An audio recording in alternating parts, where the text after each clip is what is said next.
You're listening to the Staging Sips podcast with Lori Fisher. This podcast is dedicated to helping real estate staging CEOs build healthy businesses that grow, flow, and thrive.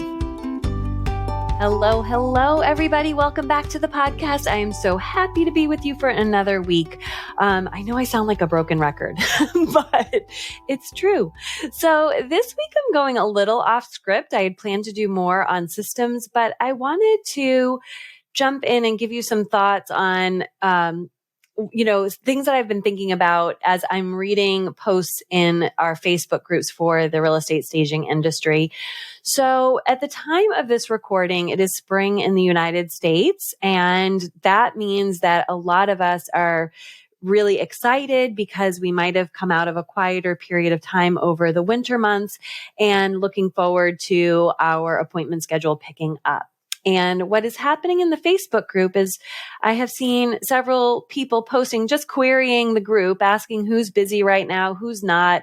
And of course, as you can imagine, the answers are all over the board based on geography, as well as, how long business owners have been in business, and of course, their client mix and their service mix and all of that. So I wanted to jump in and just kind of address this, because I'm imagining that the people who are asking the questions aren't busy and they're just trying to see, if other people are busy, and maybe they're making that mean that, something has gone wrong for their business. So I want to talk about that a little bit, and also about how we can prepare ourselves a little bit better to navigate the ebbs and flows of the real estate market. Because as business owners, I think when we have these slow times, we can really take it personally, but we really can't. Nothing has gone wrong. This is actually a natural part of the real estate staging industry, that there are ebbs and flows, even when the real estate market should be hot. And we really need to simply control what we can control at this time and make a plan for the future. So let's dive in a little bit to what we can't control, and then what we can, and then how can we plan. So what can't we control in our real estate staging businesses? Certainly we can't control the time of year, right? So for those of us who are impacted by seasonal changes, winter and summer months are just generally quieter in a real estate staging business. We also can't control what the interest rates are, what inventory looks like, if it's, low inventory in your area. We can't control recessions. We also can't control weather or natural disasters and things like that. So we actually have a lot to prepare for in our real estate staging businesses. So with all of that, like so much of that out of our control, what can we control? What can we really plan for in our businesses? First of all, we can control our responses, and it may not feel like that, but when you're in the moment, I'm sure, anxiety can creep up and doubt and all of that. Our brains are going to be stressed out, and we may make the decision to close our doors because it feels like maybe it's not working, or what we're doing isn't the right thing. Maybe we must be doing something wrong. And I love this imagery. I had heard this years ago, and somebody said, never make a decision to quit while you're going uphill. I just love that visual. I grew up outside of Boston, and the Boston Marathon has something called Heartbreak Hill. And that's one of the mantras that they have when training for that race, is like, never make a decision to quit that race when you're in the middle of Heartbreak Hill. Make the decision when you get past it. So the same advice can apply to us. And even if it feels like it's hard and you don't see a way to be able to pay your bills or pay your team or pay yourself during this time, I just want to encourage you that it is temporary, and you will experience this maybe more than once in your business life. And I hate to tell you that, unless you plan, and we'll talk about that in a minute. So you're really going to likely develop some discomfort tolerance over time. You'll come to this period of time where things are a little slower. You'll recognize them for that, and you'll know that it's just going to pass, that the anxiety, the stress, the worry, the concern is all going to pass. So I think that's like the first thing. So we can absolutely control our response to it. And the thing is, when we are in kind of that fight or flight, we tend not to think more globally. So this is why I am jumping in here to just begin to help you think and kind of lift up your eye view to see what you can do to, future proof your business so that you don't have to rely so much on the real estate industry. So that's like the first thing. So then there is recognition and acknowledgement of this business for what it is. In the book, Good to Great by Jim Collins, fabulous book. I have put it in the show notes, the link to it. He talks about many things, many factors that took companies from good companies to like great and iconic companies. And he compared those companies to equally good companies in their same sector with the same market forces that didn't thrive. And some of them even went out of business. And he talks about the factors that made that the case for each of those businesses. And one of the things that he talks about was for those that made the leap from good to great was that they acknowledged the market conditions and trends and they adjusted accordingly. So since our staging business is impacted by all of those things that I mentioned before, the time of year, interest rates, recession, weather, all of that, we have to just acknowledge that. And we need to solve for that issue in our business. And solving for that issue honestly means you're probably going to have to introduce other revenue streams to your business so that you can have a balanced portfolio of services and products so that you have some that rely on the real estate industry and some that don't. So let me kind of illustrate what I mean by that. So in our community, we have a ski company. I'm in the Northeast of the United States where skiing is a thing. So this company has a ski and snowboard shop that is open for only, I think it's like 9 months out of the year. And they go bananas like gangbusters in those 9 months that they are selling to the skiing and snowboard industry. And then they're actually closed for 3 months. Now, that location might be closed they may close because obviously people don't tend to buy ski and snowboard equipment over the summer. So they've made the business decision to close.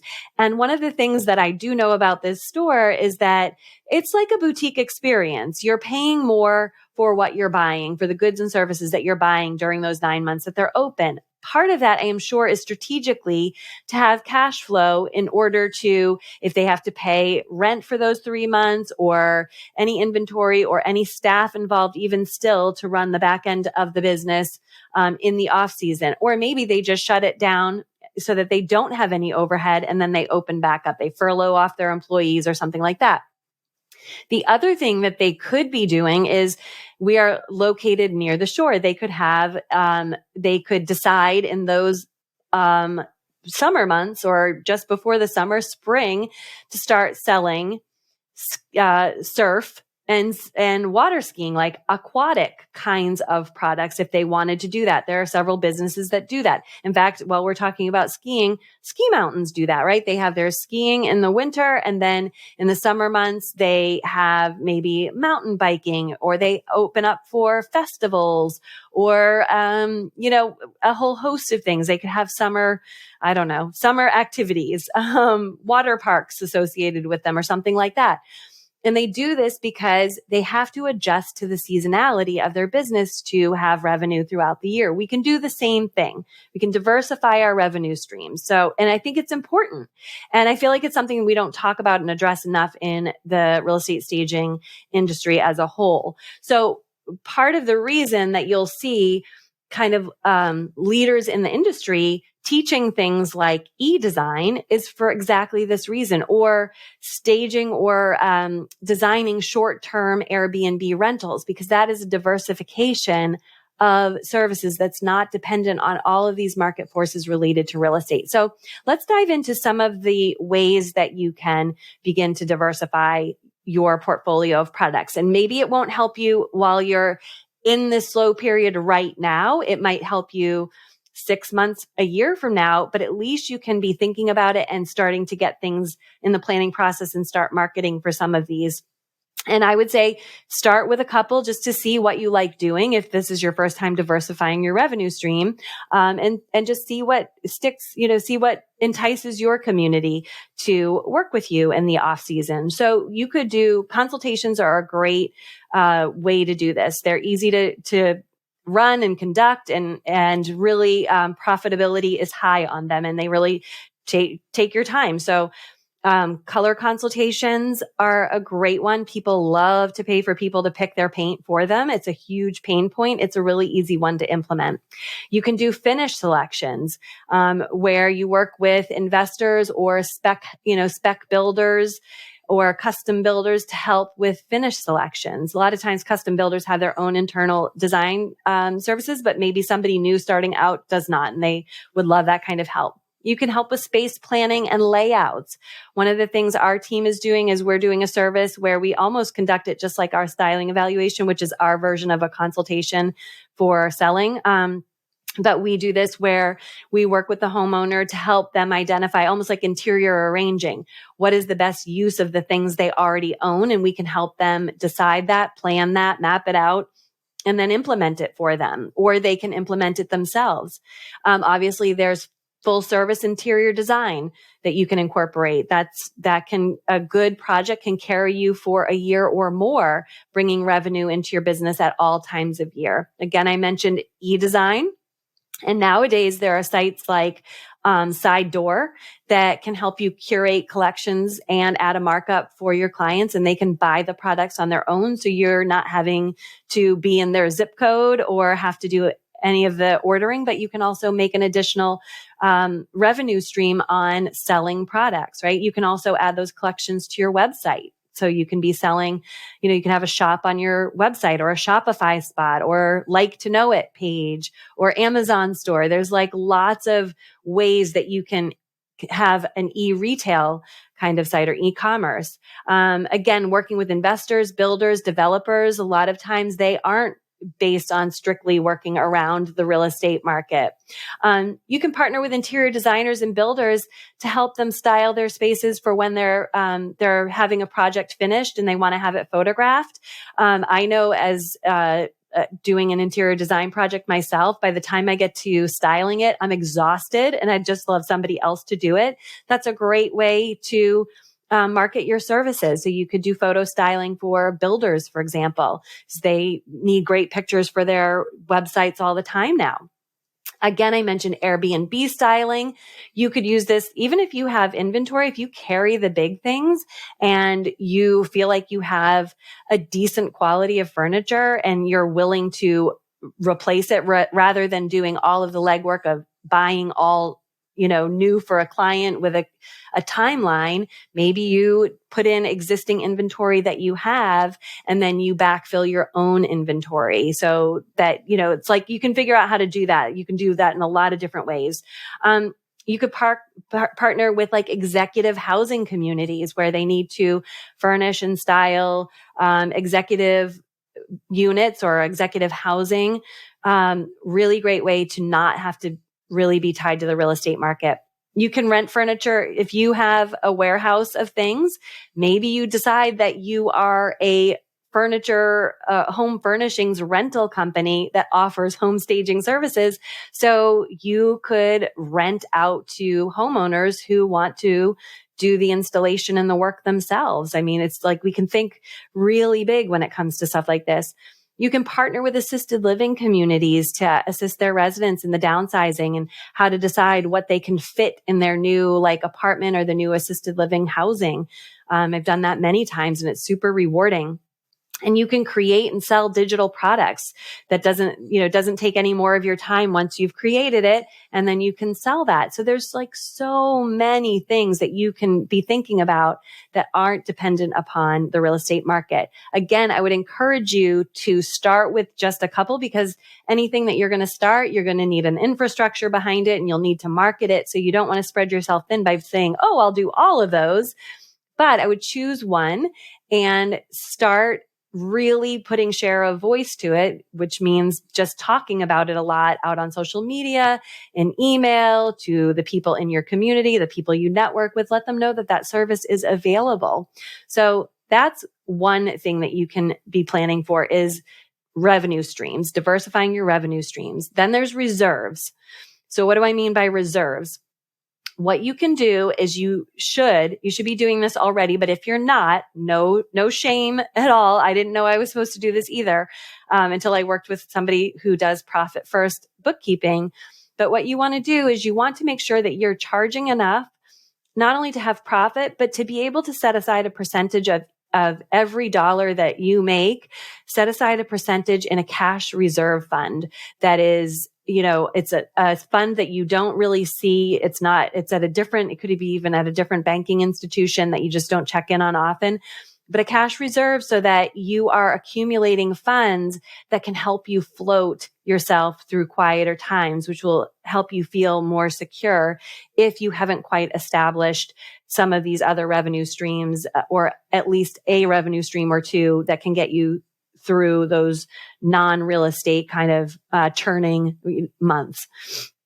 So that's reserves. So you've got revenue streams, reserves, and right now. What can you do right now if things are slow and you are thinking because you're in either the spring or the fall, you should be busier? Well, right now, the first and most important thing you can do is remind yourself that this is temporary. Know that you will get through it and that you have all of the resourcefulness to figure out a path forward. I think that's really important. Right now, remind yourself that this is temporary. Know that you will get through it and that you have all the resourcefulness to figure out a path forward. You will get through it. And that what you're seeing right now isn't the way it's going to be a week from now, 2 weeks from now, or a month from now. Things can change at any given moment. So just remind yourself of that. The next thing you can do is you can just dial up your networking. Maybe it's letting your personal network know that you'd love an introduction to anybody that they know that's either in real estate or real estate adjacent, or to any one of those partners I talked about before in one of those revenue streams that might not necessarily involve real estate. You want to be out trying to meet more people, because in the process, you'll meet people who I call connectors. And those are people who love to introduce you to the people they know. Those are the kinds of people you want to be making friends with. So you want to be meeting connectors through your networking. You can also reach out to your past clients. Today, a lot of realtors in particular are totally open to receiving text messages. So you can text, email, call, just checking in, wanted to let you know about anything new about your services, whatever, just get on their radar screen. You can work on booking presentations to networking groups, real estate groups, investor groups, libraries, high schools, wherever, presentations exist for you. Maybe it's webinars, that kind of thing. You can also work on creating social media content that you can schedule out for the next several months. And you can keep in touch content like emails and things like that more directly. Or maybe you like to send out, mailings like postcards and things like that.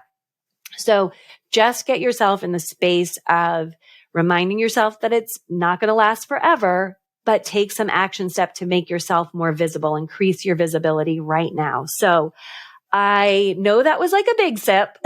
And so hopefully there is some little gem in there to help you. But remember, control what you can control.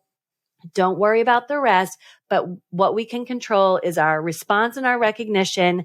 And we can solve for the recognition of the issues with revenue streams, reserves, and right now taking some action. Okay. All right, everybody. I hope you have a wicked good week, and I will see you next time. Bye. Thank you so much for listening to the Staging Sips podcast. If you love what you've learned here today and you want to learn more about how to market and grow your staging business more strategically, I would love to see you join us inside of the Rethink You mentorship program. If you want more details and get on our waiting list, you can go to rethinkhomeinteriors.com/waitlist. Looking forward to seeing you in the classroom.